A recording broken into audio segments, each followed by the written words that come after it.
I gained will live in me in the long run in the quest to continue advocating and uplifting my tradition in other different ways or meaningful ways.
The Tvwan News is proudly brought to you by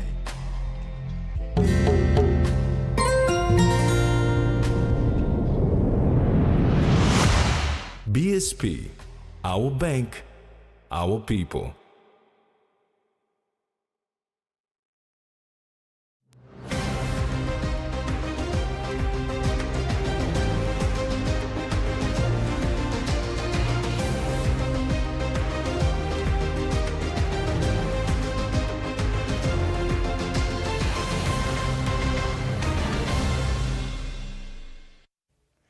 Hello and welcome to another edition of TV1 News. I'm Carol Kidu Jr.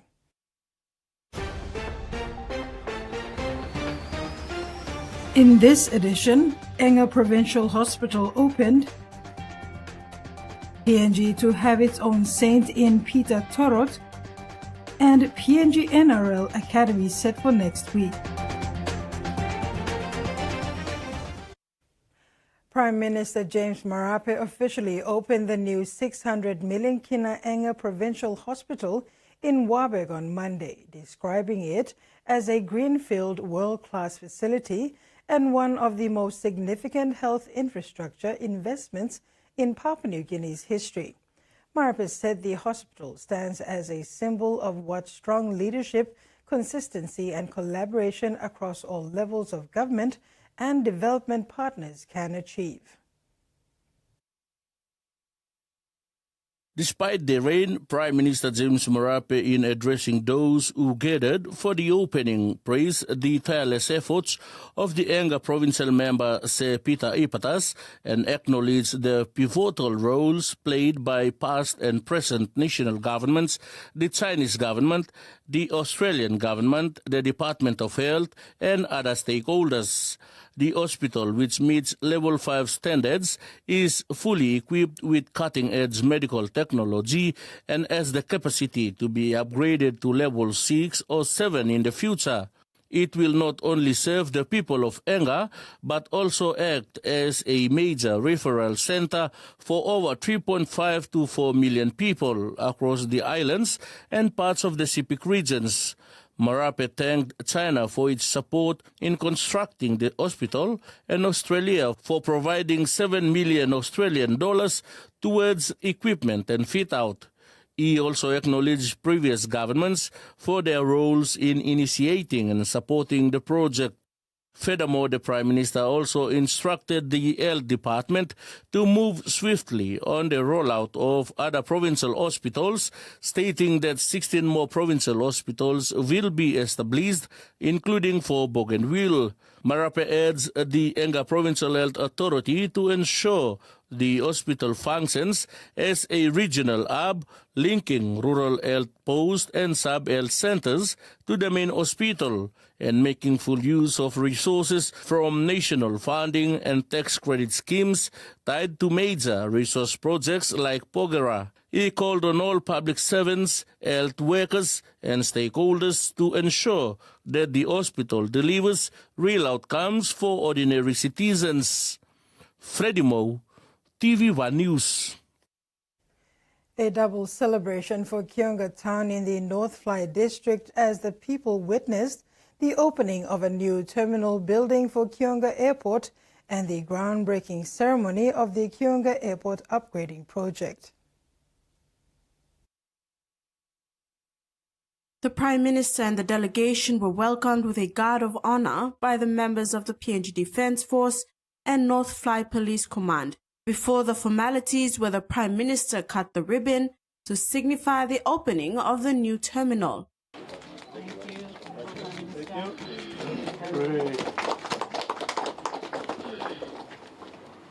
The 7.8 million kina new terminal building that was initiated by the North Fly District Development Authority and Sustainable Development Program is one that will go down in history.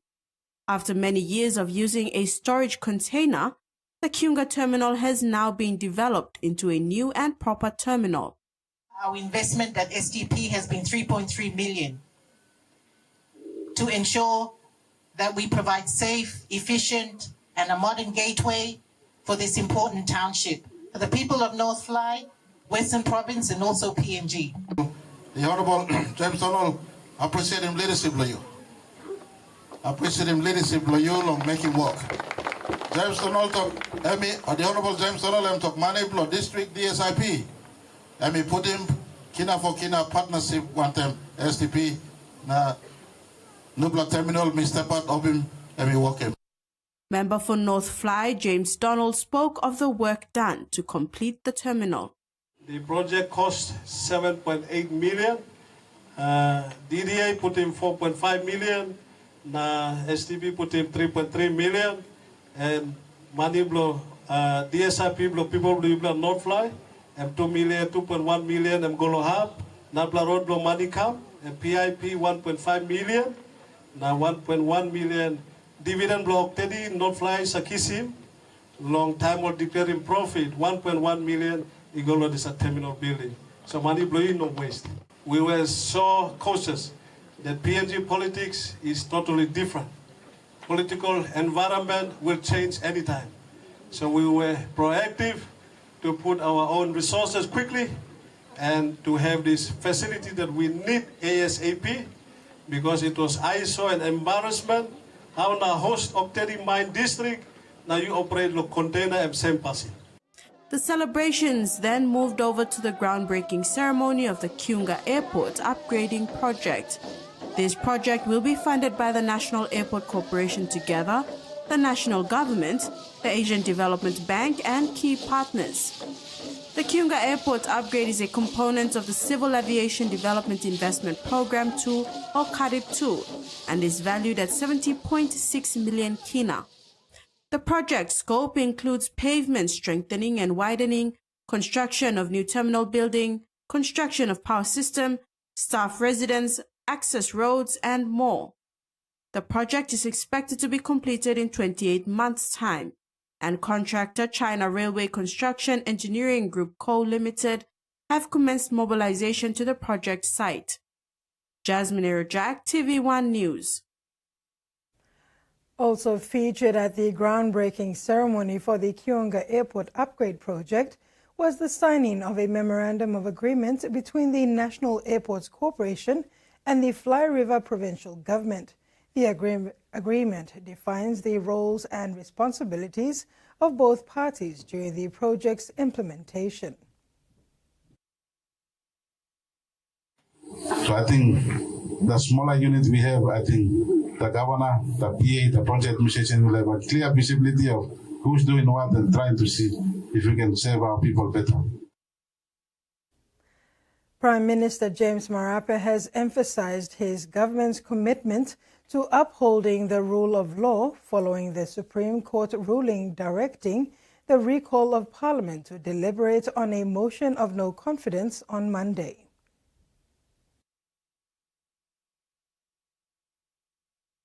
The Supreme Court, in a decision handed down on Monday, declared that the Private Business Committee's decision of November 27, 2024, to reject the motion of no confidence was unconstitutional. The court further ordered that Parliament be recalled to sit on April 8, 2025, with the motion of no confidence to be placed on the notice paper and debated accordingly. Prime Minister Morape, in responding to this decision, says the government respects the courts and will honor its ruling. Our government have consulted our coalition partners as well as the rank and file of Pangu Party. They're all in total support that we respect Supreme Court. Supreme Court is the authority of law in our country. The Vice Minister has briefed me that the court order has been made this afternoon. Clerk of Parliament also informed me that the Parliament has been served with the order, and I just want to tell our country, we respect the court decision. We will comply with the court decision. Speaker, in a short while, will advise the country that Parliament is recalled based on a court order, and Parliament will sit on the 8th as directed by the court, and we will go through the process. The Prime Minister also acknowledged the court's clarification of critical constitutional provisions which pertain to the right of members of Parliament to introduce motions and participate in the democratic processes of government. He also reaffirmed his administration's commitment to democratic norms, distancing it from the political crisis of 2011 and want to leave behind a legacy that upholds judicial independence and respects court decisions. Meantime, Morape praised the legal process and commended the deputy leader of the opposition and all who pursued this matter through the courts. Hiri Moale, Tvwan News. Pope Francis has approved the canonization of Blessed Peter Torot, making him the first saint of Papua New Guinea. Blessed Peter Torot's journey to canonization has taken 3 decades following his beatification in 1995 by the late Saint Pope John Paul II in Port Moresby. This news has been received in PNG with so much excitement and anticipation. Peter Torot's home diocese of Rabaul quickly reacted, with the Archbishop Rokus Tatamai advising his diocesan staff to place the portrait of Peter Torot at a new adoration chapel at the Sacred Heart Cathedral in Vunapope, where it will remain there as a sign of the approval made by Vatican for the decree of canonization. 30 years on, and the Vatican finally released news yesterday that the Pope has approved Peter Torot's canonization. This is a culmination of years of work put in by the Church. Final documents pertaining to this process were submitted towards the last quarter of last year. As news of his canonization reached PNG, Archbishop of Rabaul Archdiocese Rokus Tatamai, who is in Australia for his health checks, informed his diocese to immediately place the portrait of Peter Torot in the new chapel at the Vunapope Cathedral. Bishop Tatamai expressed sincere thanks to a Father Shanti for his recommendation to have novena prayers to Blessed Peter Torot on Wednesdays after the Holy Mass in all the parishes of the Archdiocese. They started these on 2nd January 2023, and Bishop Tatamai believes that these prayers have greatly contributed to the canonization of Blessed Peter Torot. Peter Torot was a catechist from Rakunai village in the East New Britain province.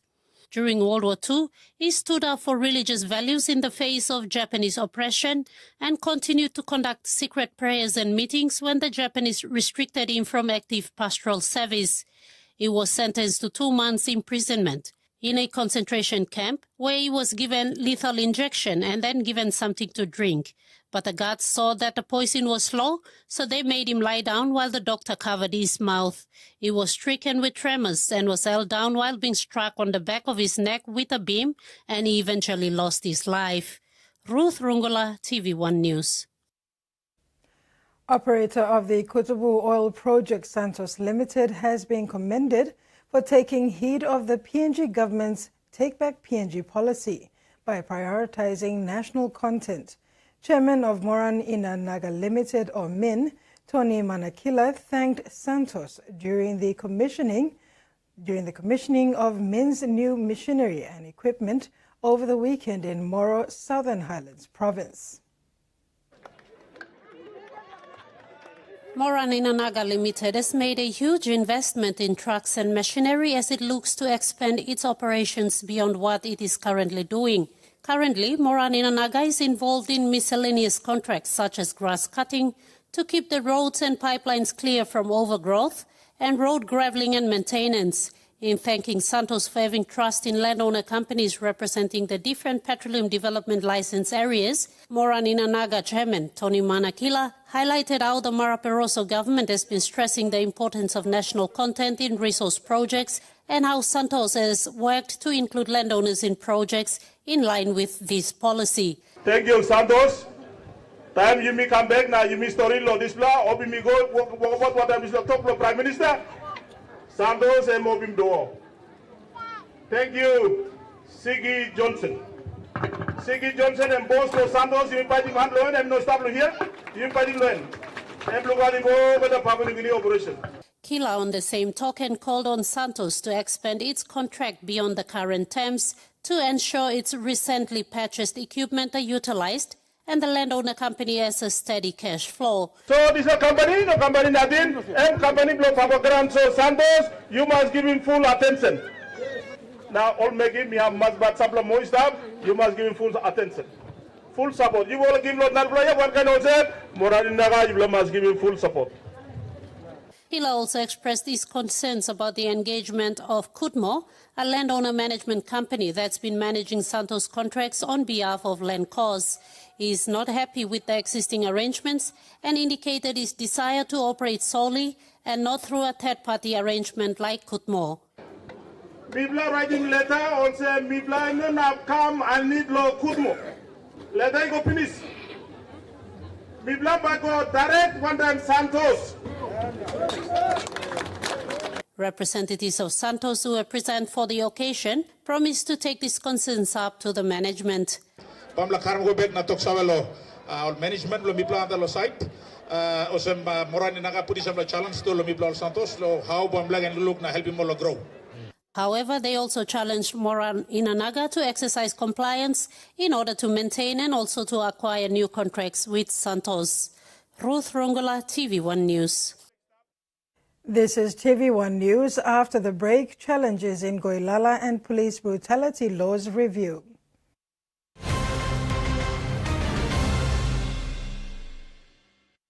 Banking used to mean long trips, endless queues, and piles of paperwork. But now, BSP's one-talk wallet means no waits, no forms, no fuss. No BSP account needed. Just dial *131# to access your money wherever, whenever. Send, receive funds, withdraw cash at an ATM without a bank card, pay for school fees, and make top-up purchases safely and securely. BSP's one-talk wallet. Money made easy. In its first 10 years, the PNG LNG project has had a long-lasting impact, contributing more than 28 billion kina to the state of Papua New Guinea. Equity distributions are paid to KPHL and MRDC based on the interest they hold. Tax is paid to the IRC, while development levy and royalties are paid to DPE. For more information on direct and indirect benefits, visit PNG EITI's website. We are the people, connected to our land and sea. Timeless and enduring, it has served past generations, sustains us today, and will support those of tomorrow. A testament to human ingenuity, it can be shaped into limitless forms. It reflects our humanity, strong yet vulnerable. It teaches us to endure challenges to fulfill our purpose.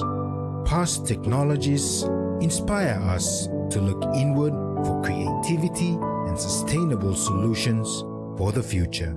It brings families together, fostering moments of connection over shared meals. Known and cherished worldwide, the clay pot is a universal symbol of life, resilience, and connection. Meet the bank for everyone, everywhere. As People's Microbank, we were proud to be a bank for the people. Now as National Banking Corporation, we are bringing modern banking to all in Papua New Guinea. With more branches and our friendly staff ready to assist you in more places, we are making money matters simple and fair. So wherever you are, however you say it, say hello better banking. Learn more at nbcpng.com.pg.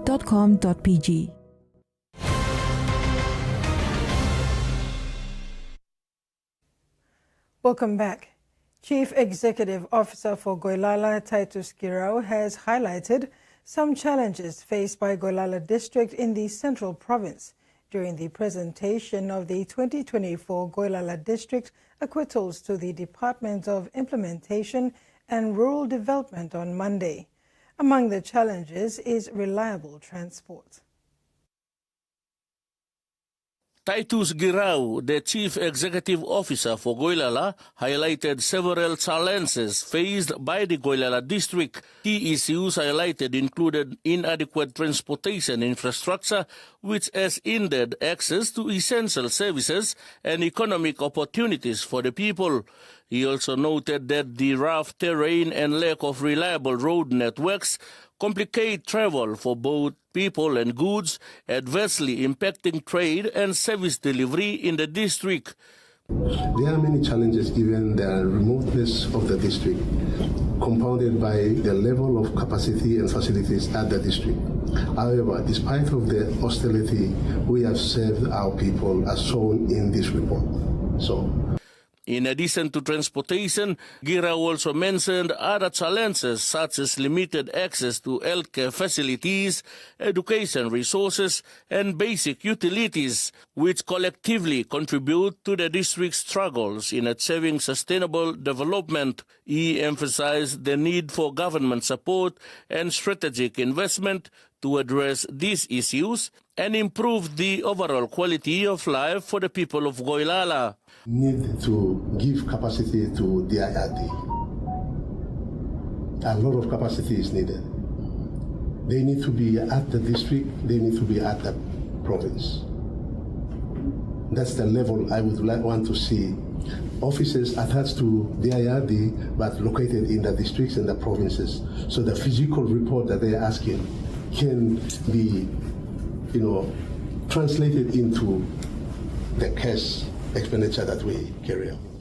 Assistant Secretary for the IRD for Southern Region, Nathan Kiri, admitted the challenges faced by the district and called for proper dialogue with relevant authorities to address these challenges amicably. Kiri aims to raise awareness of these challenges and advocate for more focused efforts from governmental bodies to foster development and enhance the living standards in the district. Most of the districts are coming in with only financial reports, and we advise the districts and the provinces to also substantiate the financial reports with the physical reports, because as far as accountability is concerned with the use and application of the Services Improvement Program funds, the reports we demand the reports to come in two separate components, the financial and the physical reports. Hiri Moale, Tvwan News. The Constitutional and Law Reform Commission has conducted a consultation with the executive management of the police department as part of its law review process, focusing on TOR 24, review of laws relating to vicarious liability, police brutality in Papua New Guinea. Views and concerns gathered from this consultation will help CLRC put together a report with policy, legislative, and administrative reform proposals. The consultation generated comprehensive reviews and recommendations addressing various aspects of policing. Discussions explored substantive laws governing the RPNGC Code of Conduct, such as the Police Act, the claims by and against the state, the Wrongs, Miscellaneous Provisions Act, and other relevant laws. CLRC Secretary Dr. Mangi Matui emphasized that the closed consultation with the police is to ensure their perspectives are considered in addressing these issues thoroughly. Torot 24 was issued to the CLRC by the Minister for Justice and Attorney General Pila Niningi in 2024. Directive, which emanated from a discussion paper compiled by CLRC, tasked the Commission to review laws surrounding the indirect liability to the state from police brutality cases in PNG. Torot 24 outlines 7 thematic areas that guide the consultation on the review of laws relating to police brutality in PNG. The key themes are the legal issues relating to damage caused by police brutality and standard compensation rates for damages caused through police brutality, among others.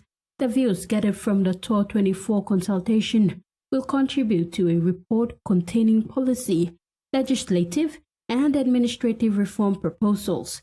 This report will be presented to the Minister for Justice in June this year. The legal fraternity was urged to protect Papua New Guinea's judiciary because it is the last line of defense against the abuse of power. President of the PNG Law Society, Hubert Namani, made this statement during yesterday's Rule of Law March in Port Moresby. Namani said the judiciary must be supported and defend its independence, ensuring that courts remain free from political interference and continue to serve as impartial mediators of justice. If the judiciary is weakened, the very foundation of democracy crumbles.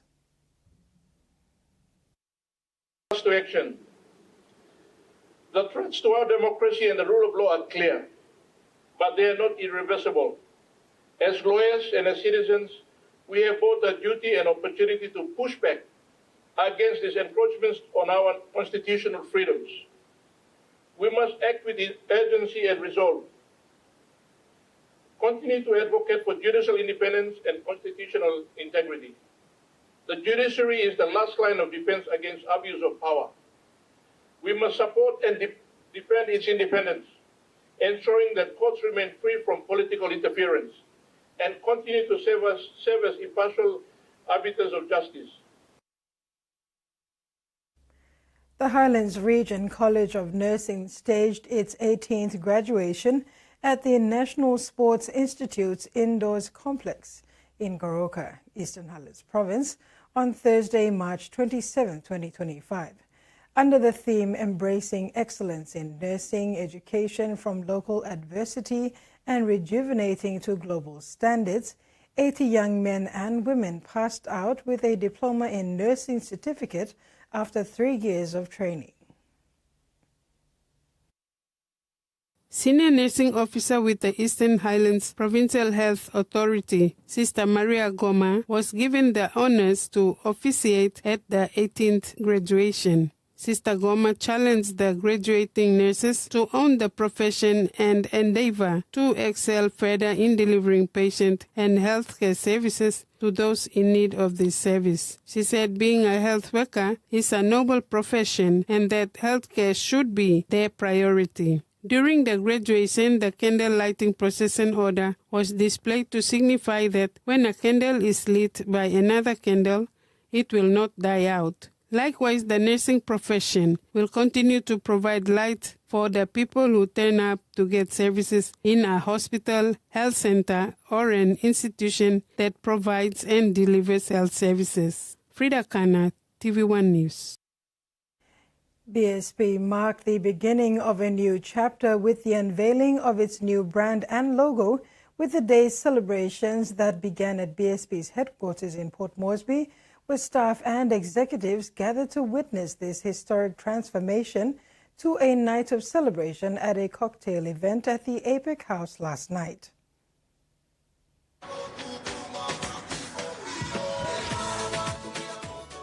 BSP officially unveiled its new brand identity in a two-part event, starting with a launch at its headquarters during the day, where staff and executives gathered to witness this historic transformation that later culminated into a grand celebration at APEC House in the evening. Right across the Pacific, we are introducing our new brand, our new logo, to our customers, to our staff. Our story began in 1957 in Port Moresby, 68 years ago, and since then we've grown into the largest financial institution in the South Pacific. We take great pride in our roots. Tonight is a special night when we embrace a bold new chapter, one that honors our legacy while paving the way for our future. A new identity represents more than a new look. It signifies a promise to our customers and communities.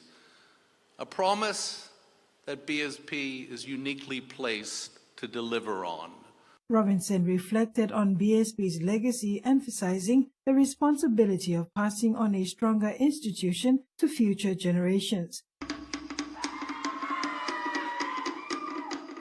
The celebrations at APEC House, where BSP's new identity took center stage in a spectacular showcase of Pacific culture and unity with a performance by the Ciela Dance Troupe.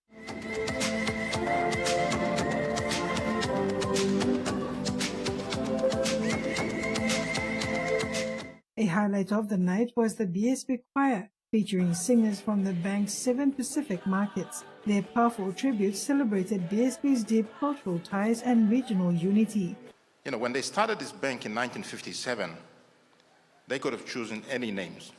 They could have called it the Papua Bank, they could have called it the New Guinea Bank, they could have called it the Paradise Bank, they could have called it any name. However, the founders decided that they would call it, I believe we're truly living up to our name after all these years. We've truly become the Bank of the South Pacific. The celebration centerpiece was the official unveiling of BSP's revitalized brand, an identity that symbolizes transformation, growth and commitment to the Pacific. From Papua New Guinea to the Cook Islands and beyond, BSP's rebranding is more than a visual change. It's a bold step into the future. As the bank continues to evolve, one thing remains unchanged: its commitment to the Pacific and its people. And now to the finance news. The kina closed lower at $0.2463 in the interbank market. At Bank South Pacific, our kina was buying $0.2388, $0.3803 Australian dollars, 0.2132 euro and 35.47 Japanese yen. Looking at commodity prices at New York close, gold, palm oil and crude oil closed higher, coffee, cocoa and copra closed lower, and copper closed the day unchanged. And on the stock market, the Dow Jones closed higher, ASX closed higher, and all ordinaries closed higher as well. TV1 News continues when we return. Stay with us.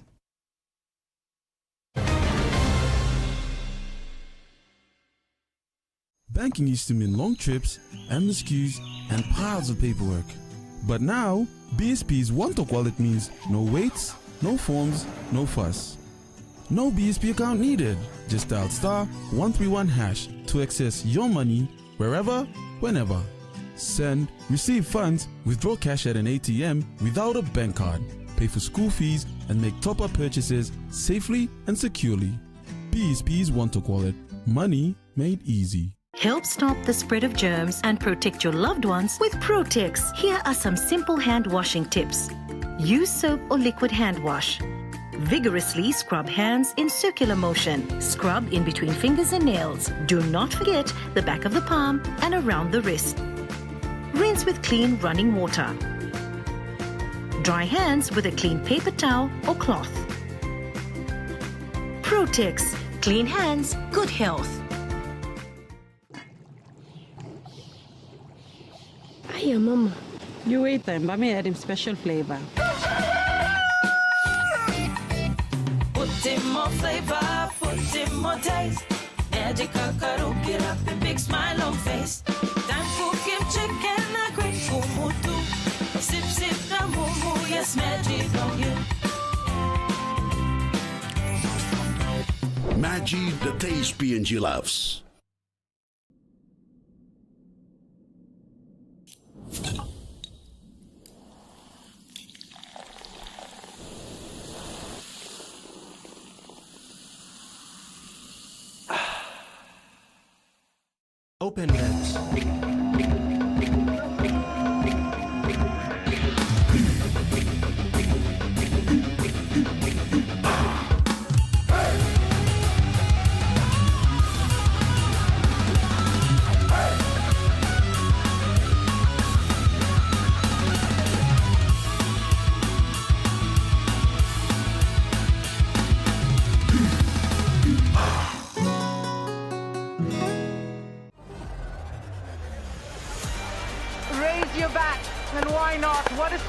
to turn on the magic. Balls of beauty.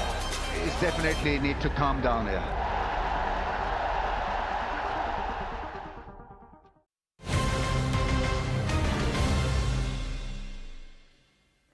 Thanks for staying with us.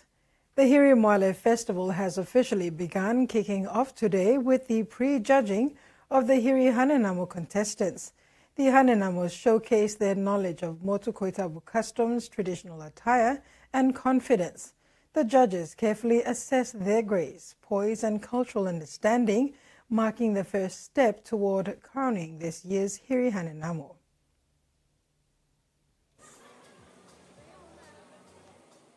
The much-anticipated festival officially began today, April 1st, with the pre-judging of the Hiri Hanenamo contestants at Tutu Beach Retreat in Tarama. The atmosphere was filled with excitement and cultural pride as the Hiri Hanenamo contestants participated in the first round of judging. Each contestant was assessed on her grace, poise, traditional attire, and deep knowledge of their customs. They were guided by a big crocodile. That is why they named them Lagatoi after the big crocodile. But due to alterations in pronunciation, westernization, colonization, now Taudia say pronunciations na El Tadia from Hualabara to Hualabara. Thank you. The judges paid close attention to how well the contestants carried themselves, their confidence, and their ability to articulate the values of the Hiri tradition. The reigning Hiri Hanenamo Henao Heni addressed the contestants, encouraging them to embrace their heritage with pride and reminding them that this competition is not just about beauty, it is about being a cultural ambassador for the Motu Koitabu people. Today's first leg of the Hiri Moale Festival program is just the beginning of what promises to be an incredible week of celebrations to follow, with the float parade and motorcade through the streets of Port Moresby and a vibrant showcase of traditional craftsmanship and community spirit. Following that, the festival will honor its key supporters at a sponsors night, a formal event recognizing the individuals and businesses that have made this year's festival possible. Then all eyes will be on Erakone as they witness the much-anticipated Rukai Vanagi Heo Helulu canoe race and the arrival of the Grand Lagatoi, a reenactment of the historic trading voyages that define the Hiri culture.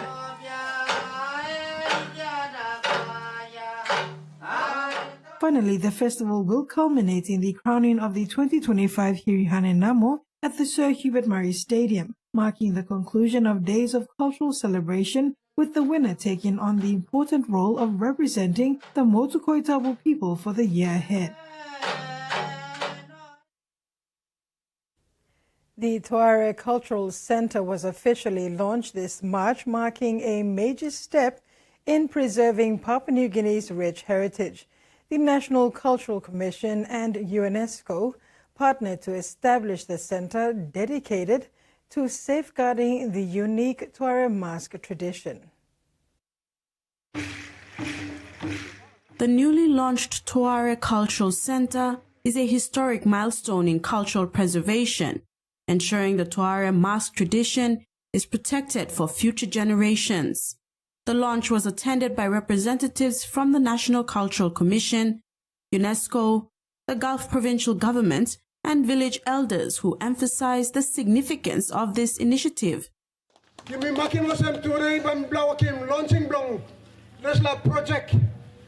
project among partnership project that UNESCO and the National Cultural Commission to take initiative long working this project long community long Tuareg Gulf province. Record long NCC.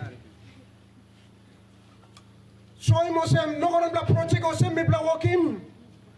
One them partnership.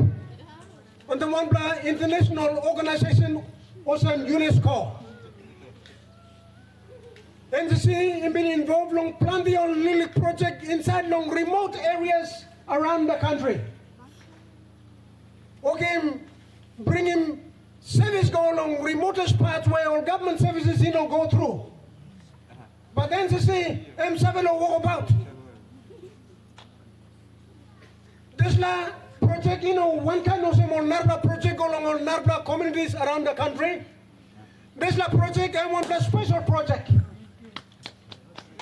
This is a project I want a special project because National Cultural Commission and partnership when they want a big play international organization or call him UNESCO.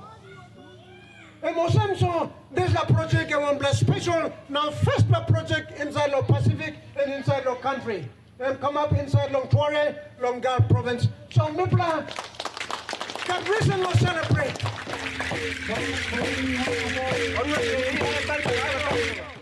Previously, the masks were kept in a family home without proper care, leading to a decline in traditional rituals. The new center provides a dedicated space for storage, ceremonies, and cultural education. Community leaders, including Tuara Mass Festival Chairman Ben Micah, expressed gratitude to NCC and UNESCO for their support. Culture has the power to change your life. Culture has the power to bring or generate economy or cash flow into your community.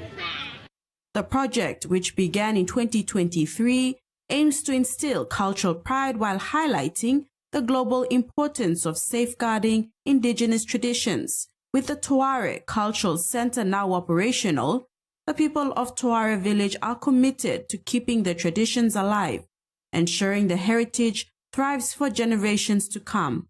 Jasmine Irajak, Tvwan News.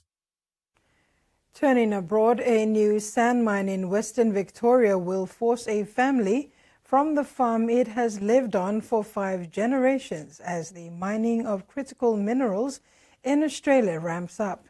The Byrne family does not want to move, but Victorian law does not give them many options, leaving experts questioning whether something needs to change.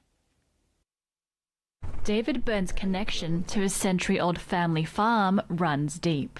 I was actually born here. I'm born in the house behind us in Mum and Dad's bedroom. His father, Peter, doesn't want to lose where he raised his family. The grandkids, they want to come back here, and they love riding the bikes that their mums and dads rode. The same tracks are still here.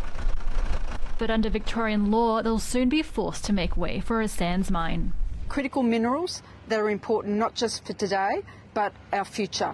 Astron Corporation is preparing to mine 2,700 hectares of farmland in Banyina in Western Victoria to extract rare earth minerals that will be shipped to the US and refined into uranium. And farmers can't argue against it because in Australia, the government owns the minerals regardless of whose land they're in. There's no veto right for a landowner. The best pathway for them is to participate in negotiation, ensure that they're getting the appropriate compensation. Securing a mining licence takes decades, and most projects fail, leaving many farmers unsure when and how to engage. The state of Victoria is covered by licences, and so it is very hard to know, when to participate and when to allow access to a miner. But as more mines overlap with farms, experts say it's important to get the balance right. You can't automatically say that mining is in the best public interest because farming is critically important as well. After 4 generations of farming, David Byrne is fighting to protect his family and livelihood. I have no interest in leaving. I don't want to leave. They couldn't pay me enough to find another place or another area. This is home for me, and I always want it to be home. I want it to be home for my kids. A mother has faced a bedside hearing charged with attacking her 3 children after an alleged stabbing incident as the children slept in their family home in Sydney's northwest. The mother, who was also found with stab wounds, was taken to hospital along with the 3 children, aged 16, 13 and 10, where they remain in a stable condition. The 47-year-old woman remains in hospital under police guard after being charged with 3 counts of grievous bodily harm with intent to murder. Emergency services were called to her Balcombe Hills home in Sydney's northwest around 5 a.m. on Monday to find 3 children aged 10, 13 and 16 with stab wounds.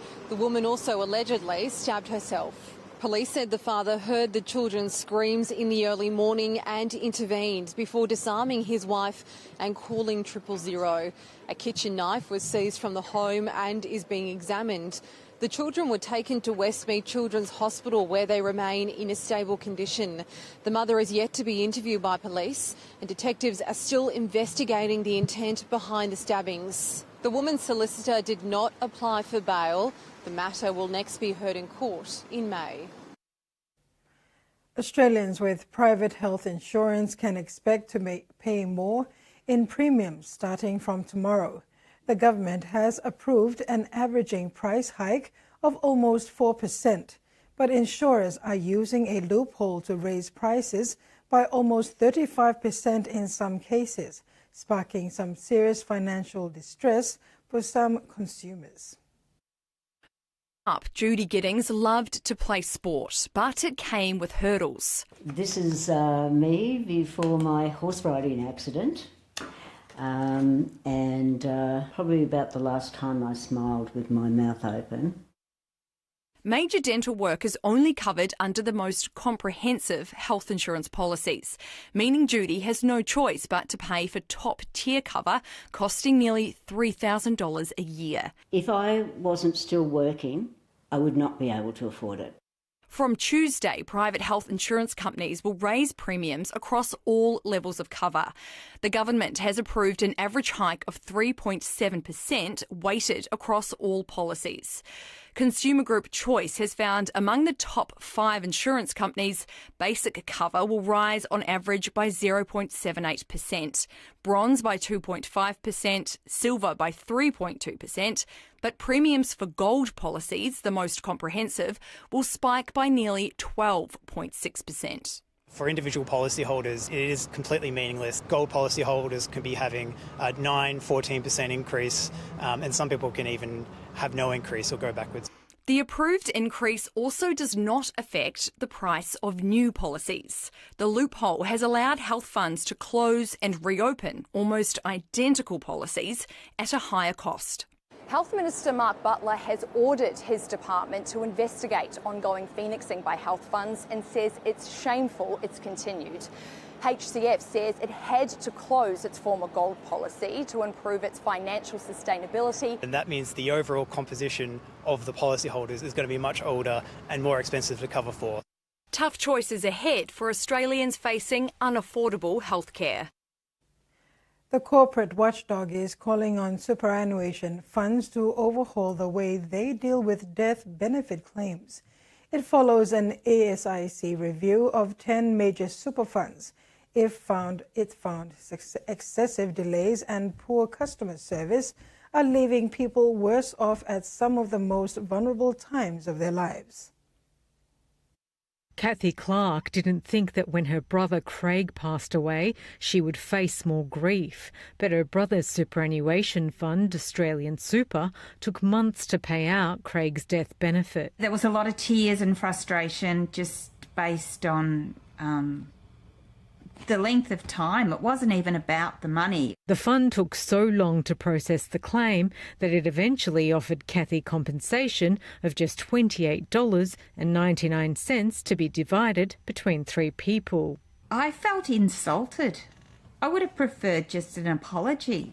Australian Super would not comment on Miss Clark's case, but said in a statement that it has now brought claims processing in-house and has seen a significant reduction in claims processing times. While Australian Super and Cbus were left out of ASIC's scathing report into the way funds manage death benefit claims, it is taking legal action against these funds over their handling of death benefit and disability claims, and it's flagged it could take more funds to court. Grieving Australians should not have to suffer stress and in some cases financial hardship because of their failures. ASIC's report covers 10 funds responsible for about 38% of the APRA-regulated market. It found there was a big difference in claims closed within 90 days between the slowest and fastest funds. Of the claims ASIC reviewed, 78% had delays caused by processing issues within the trustees' control. We've really worked very hard on improving processes and responding better to what the public rightfully expect of their super fund. A promise that may be too little, too late for people like Kathy. And that ends the news segment. Next in sports, PNG NRL Academy program and Hunters tough to beat.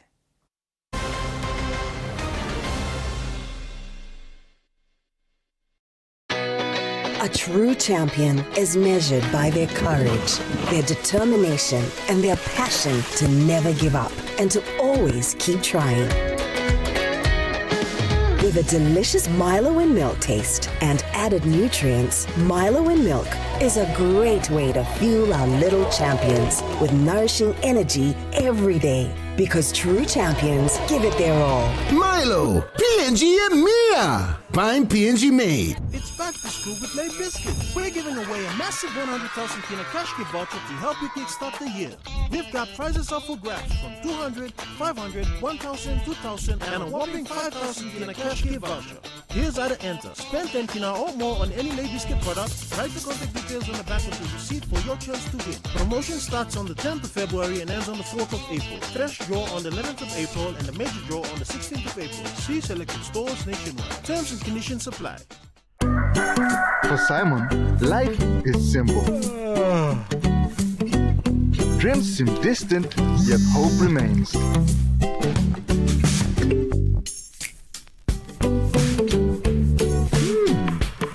One ticket, one dream. Simon's world changed forever. Yes! From small dreams to big possibilities. One Top Jackpot is here for everyone. Win big every day.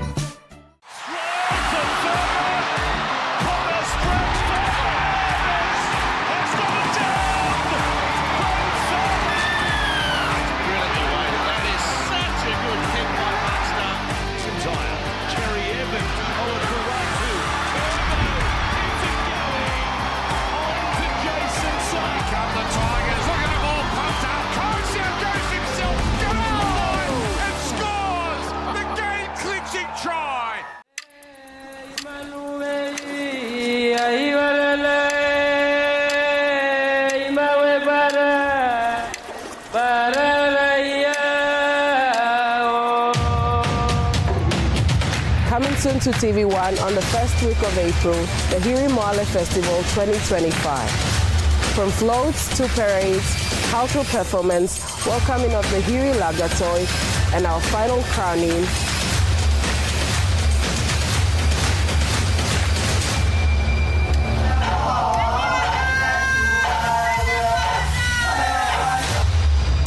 Catch the stories of our Hiri Hanenamo 2025 only on Tvwan.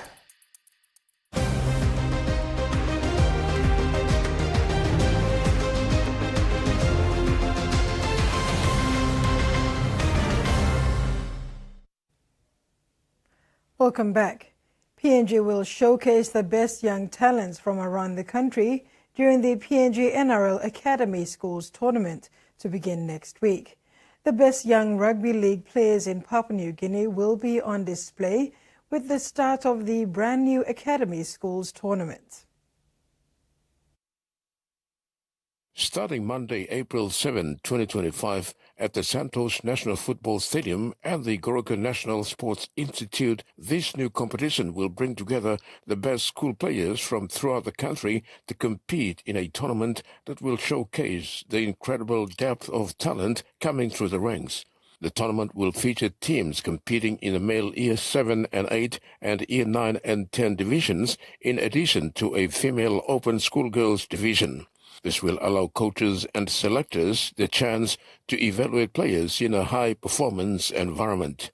This new addition to the pathway structure aligns more closely with the best NRL clubs in creating age group rugby league at an elite level to prepare players to play against Australian players of the same age.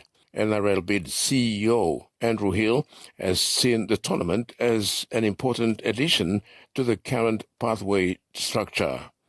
Academy teams will feature under-15 male, under-17 male, and under-18 female, with matches scheduled for Monday 7th April, Wednesday 9th April, and Friday 11th April at both venues. Port Moresby's National Sports Stadium will be hosting Pool A teams, namely National Capital District, Central and New Guinea Islands, with the schedule already out. The National Sports Institute Goroka will host Pool B teams from Goroka, Mount Hagen and Lae. The tournament begins Monday 7th April and ends on Friday 11th April in both centres. Terry Longwood, TV1 Sports.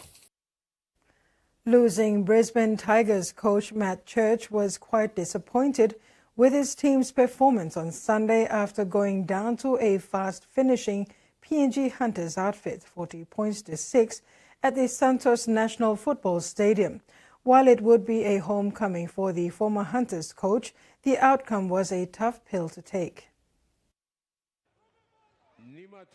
Tigers coach Matt Church easily admitted they were their own worst enemies, compounded with 2 HIAs to their front rowers and some costly errors in the first half, which did not help their cause, making it really challenging having to defend their goal line under the warmer conditions of Port Moresby. Ahead of another tough gig against the Falcons this weekend, Coach Church said they really had a good preseason with a lot of expectations, but unable to back it up with some good performance at the minute, which was disappointing. Church says they are better than what they are at the moment. Yeah, look, I think we've done a really good job in the pre-season around a connection as a playing group, but we're saying all the right things at the moment and probably just not backing that up with our actions. So certainly hanging on to the ball will give us a better opportunity against the Falcons next week, and we're obviously an affiliate with the Storm with the Falcons, so we want to make sure that it's a really strong performance. Just noted they have way too much talent in the team not to be a threat in the competition this year, so the faith in the team is still very much there. The Tigers coach also gave a rap to veteran and inspirational captain Riley Jacks, who has a strong family connection with the club through his great-grandfather. Yeah, he certainly is. He's got a long storied history with our club. His grandfather used to mow, or great-grandfather used to mow the lawn of the field that we play at. So his whole family have been around with the East Tigers for a long, long time. So he's not so young anymore, though, Terry. It's just he'll win your games of footy, but at the moment we're just not giving ourselves a chance to win those. Regardless of the outcome, Church has a soft touch for Papua New Guinea, and returning to Port Moresby was a homecoming for him. Terry Longwood, TV1 Sports. Brisbane Tigers veteran captain Riley Jacks has commended the PNG Hunters for their impressive display in Round 4 of the Host Plus Cup. Jacks, a frequent visitor to Port Moresby, noted that the Hunters started strong and maintained their momentum throughout the match. He admitted they weren't good enough on both sides of the ball, especially their goal line defense, which provided the Hunters easy opportunities. Commenting after the loss on Sunday, where Tigers went down to the Hunters in a 46 win, Tigers keeper admitted the Hunters were not easy beats in front of their home crowd in Port Moresby, and sure enough, they were the better side on the day. Yeah, look, another really tough contest every time we come up here. It's always going to be a tough game, and it was the same thing today. Full credit to PNG, they came out really fast, and then they maintained that the whole game. Yeah, look, with the ball we hurt ourselves, so in good ball when we were down on the Hunters line we sort of weren't at our best, and it just led to more defence for us, so that's definitely a work on for us next week. Looking ahead, Jacks highlighted the upcoming clash against the Falcons, recognising it as yet another tough encounter. Yeah, mate, another tough game for us. So it's always a tough game against PNG and then Falcons as well. So another tough game next week for us. Now at the twilight of his illustrious playing career, Jacks is now transitioning to the East Tigers Development Pathway Program as Pathways Manager, which will be an asset for the club's future development. Tigers coach Matt Church also confirmed Jacks' involvement with the club's Pathway Program as Pathways Manager, overseeing junior representative teams, a testament to his love and passion for the club, which he grew up in while his great-grandfather mowed the lawn back in the day. He's our Pathways manager, so he's looking after our junior rep teams, and Riley's a very smart individual and has a lot of footy now, so he'll transition well into that. Hopefully we can ring out one more premiership with him while he's still playing. Yeah, good. Terry Longwood, TV1 Sports. That's all we have for sports. Now for the weather forecast.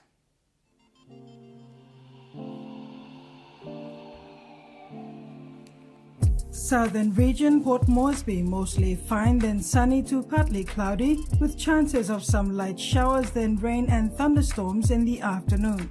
Momase, Lae, mostly fine then sunny periods to partly cloudy with chances of light evening showers. New Guinea Islands, Lorengau, partly cloudy with periods of rain showers and thunderstorms in the afternoon then evening. Buka, mostly fine then sunny with chances of some very light showers. And Highlands region, Mount Hagen, mostly cloudy with some rain showers and possible thunderstorms in the afternoon then evening. Oceans forecast. Coral Sea, seas smooth with north to northwest winds of 5 to 10 knots. Solomon Seas, seas slight with northeast winds of 10 to 15 knots. Bismarck Seas, seas smooth with southeast to easterly winds of 5 to 10 knots. Pacific Ocean, seas slight to moderate with easterly winds of 10 to 20 knots. And coastal waters. Waters of Hood Point to Summeray Island to Cape Fogle and on Milne Bay Islands, seas 0.5 to 1.3 meters. Waters of Medang to Wewak, Vanuatu and northern PNG and Indonesian border, and waters of Manus and its western group of islands, seas 0.5 to 1 meter. And that wraps up the news tonight. Have a pleasant evening. Bye for now.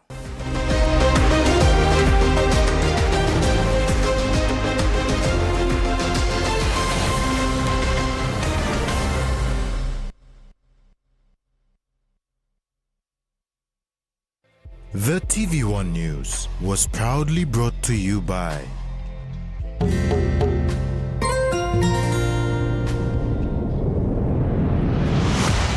BSP, our bank, our people.